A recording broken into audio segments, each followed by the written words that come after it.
upward and over our heads. The beauty astounded me.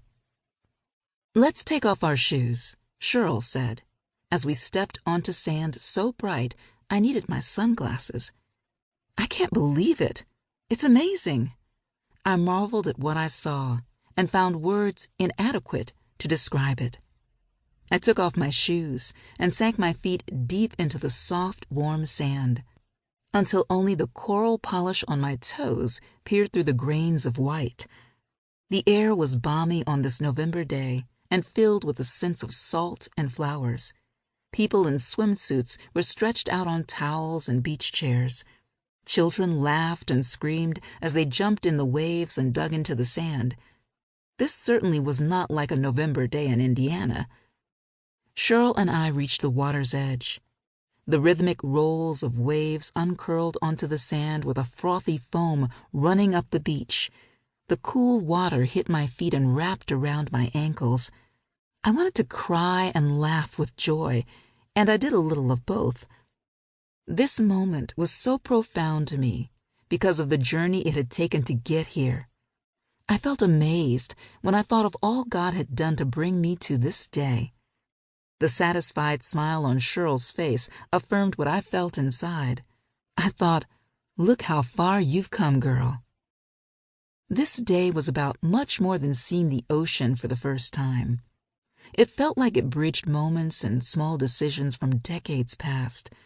So many experiences in my life easily could have blocked this day from ever happening. Moments filled with pain, disappointment, and sorrow. I hadn't taken perfect steps, and I'd made plenty of mistakes I was still learning from.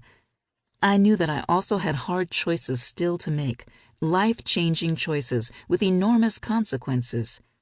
But without taking the small, tough steps in the past, I wouldn't have been standing on that beach in that moment. I recalled a time a few years earlier when I'd spoken words that were certainly part of getting me to this ocean day. I was talking to a man whose tone and words expressed his disgust with me. Chris wanted to shake me up, hurt me, and make me view the world as he saw it. For months, he'd been taking advantage of me professionally. I'd shared with him my dream for a magazine that offered hope to women. I was just getting the magazine off the ground, and I frequently mentioned how I wanted to build it and how much I still needed to learn. He took advantage of my naivete and convinced me to pay him to help me out.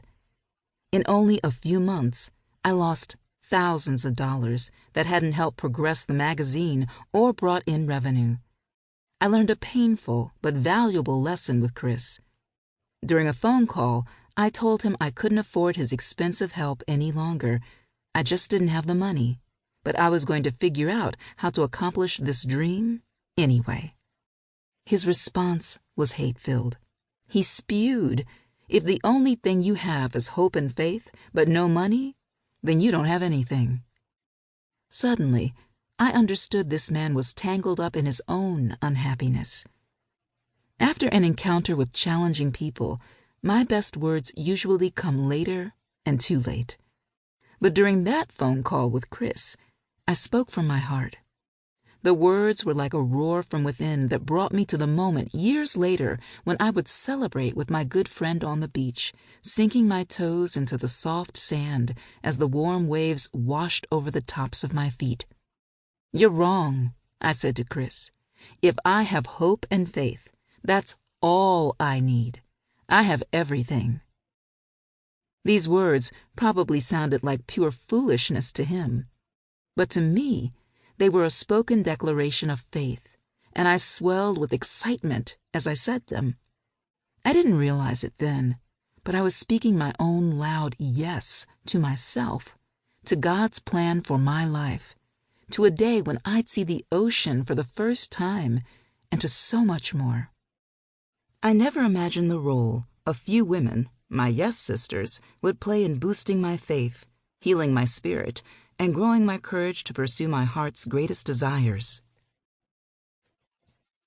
Friendship. My trip to the beach was a milestone in its own right, but sharing the event with my yes sister Cheryl